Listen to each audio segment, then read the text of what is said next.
If it's too good to be true, it probably isn't true. Hi, I'm Petra. I'm a mechanic, and we're gonna look at what to look for when you want to buy a second-hand car. Engine department. So in the engine compartment, you can easily see if, it's been maintained nicely. The battery connectors are clean, they're not corroded. The engine itself doesn't seem to have any leaks. The bolts and nuts look as if they haven't been tampered with. This is the dipstick, so you check the oil level, that's for sure. So you take it out, clean it, and then you put it back in all the way. When you take it out, there is an indicator here, normally high and low, so it should be somewhere in between here. And this is where the oil is filled in.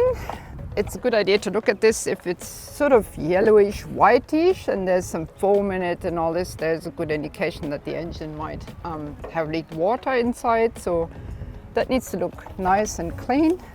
Touch the engine slightly and make sure it's not hot or warm. When you want to try and see if the car starts nicely and the battery and everything is fine, you want to make sure that the person who's selling the car hasn't started the car earlier. And then you have to look for the VIN number, and I think the VIN number here is on this tag here, which is the identification number for the car, and there's also an identification number for the engine. So those two numbers should always align with the contract that you do and the check that you do, so you make sure the car is not stolen. The tire has a date when it was manufactured, so it shouldn't be older than 6 years. This one is 2017, so that's good. Otherwise it gets brittle. The tire should also have enough profile left, 3-4 mils, so enough thread left, and should wear evenly. So if you see this is worn much more on the outside than on the inside, then you need to check your wheel alignment. So that's something you have to take into account as well. All right, inside the car, are the seat belts in good order? I think if you bring someone along to check the lights, you could now go through the lights and through the switches and everything. I would check my windscreen and the mirrors and make sure there's no cracks.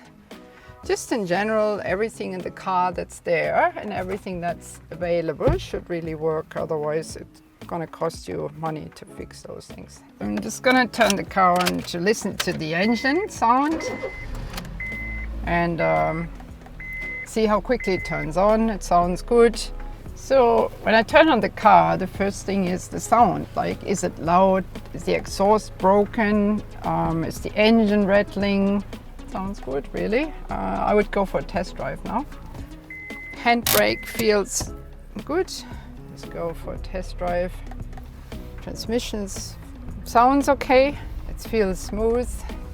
The steering, I just try it to see if it's wobbly or if it feels too loose. If I go around in tight bend, and if I go a bit faster, I can also get some feel for whether the wheel bearings are okay. There's no clonking sound. I would still do a test drive where I can do at least 80 kilometers per hour, something like that on a faster road, to see if the car produces any noise. And if you're totally unsure, arrange with the buyer to go to a mechanic workshop that you've made an appointment with. Get this car checked out, put on the hoist, get the mechanic to do an assessment.